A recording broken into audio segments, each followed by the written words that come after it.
The final option in the DXF DWG Import Wizard allows you to leverage the work you've already done in 2D and bring it into a 3D SolidWorks model.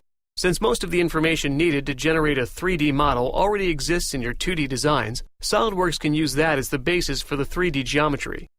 Let's take a look at how you can leverage the work you've already done in 2D and bring it into a 3D SolidWorks model. I'll select the Import to a New Part As option, click 2D Sketch, and click Next. You'll see a preview of the 2D file, along with a list of layers included in the document.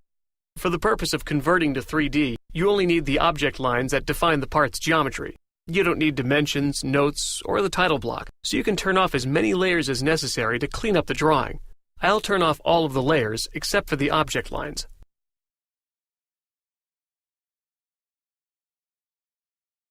You may also control document settings such as units, dimensions, and constraints on this screen.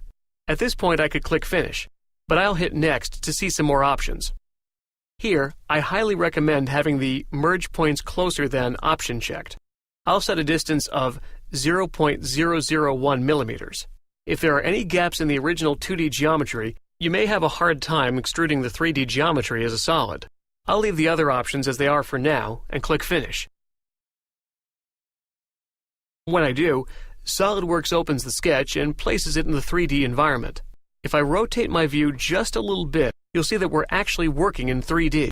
To begin converting this 2D line work into the 3D geometry, the next step will be to orient the views into their respective positions, such as front, top, or right, and then align them with one another.